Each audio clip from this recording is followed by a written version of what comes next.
Ah, crap. Burned a hole. Can you hand me a coat hanger? Ah, thanks. What the hell? Morning, guys.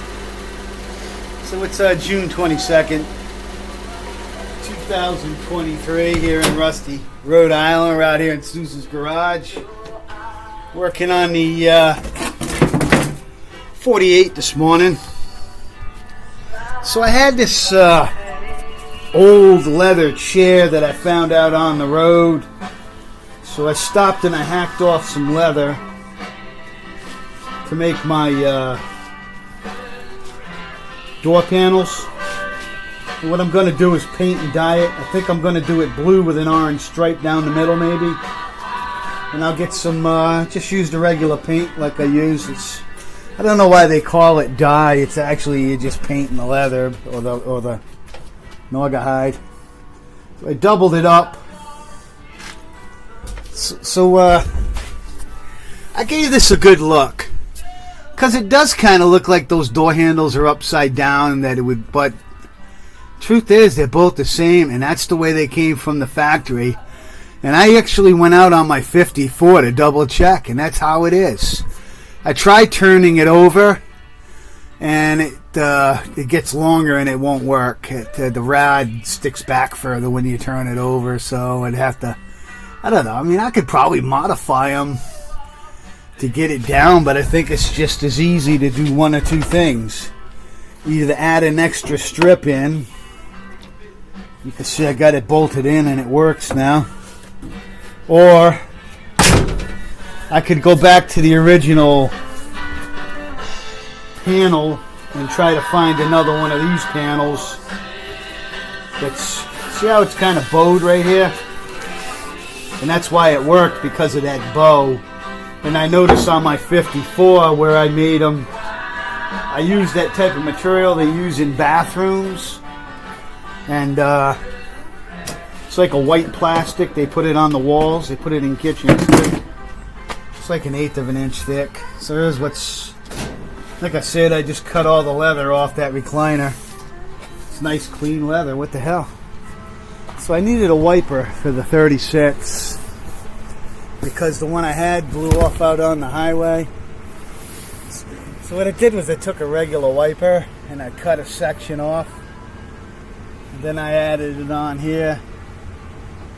Actually soldered that on a lot. I put a screw through to hold it in place, and I put some solder on just to reinforce it. So I got a wiper now. I got Rain-X on the window anyway. I don't even use it, but you know, I just want it to be there so it looks like there's a wiper there. You're required, you know, by DOT code to have a working windshield wiper, which I do. Even though it's a hand wiper, it don't matter. The Rain-X, like I said, it's pretty much, I don't drive this in the rain anyway, but if I ever get caught in the rain, I got 2 coats of Rain-X on the window. See what's going on here in Rusty, Rhode Island. We're still picking away at things. I still got wiring to do. I'm still starting this thing with a screwdriver using the stock ignition switch that I just strapped to the steering column underneath. And I've got a lot of dome light wiring and things. I've got the check engine light. So I've still got some wiring to do under the dash. I got the speedometer working. I hooked that up. Actually, I couldn't bring the cable up and go through the firewall. It was too short. So what I wound up doing was drilling a hole in the floor. I know some GM cars do it this way. And I just brought it up. I don't know, I glued it down now, but I brought it up through here. I already put the glue on. And then I ran it up. And I put a clamp up here to hold it down to the floor. So it comes up. So I got a working speedometer now. And it don't stick up. So you can feel it a little bit right there, but that's no big deal. The padding and the carpet, you know, are going to cover this over. So, you know, I can feel the cable a little bit right there. No big deal. Everything's working now in the dash, except I gotta, like I say, wire the check engine light. I'm gonna put the check engine light in behind that screen there, so it'll just shine through. It'll be a red light that I'll put back there, and I'm gonna put an alternator light as well. Alright guys, you see what's going on here in Rusty, Rhode Island. It's kind of cloudy day, partial sunshine. It's we've been stuck in this sort of a rainy, sunny weather pattern for a couple weeks now, which ain't too bad. At least it ain't been hot and muggy like it's gonna get. Out from Rusty, Rhode Island.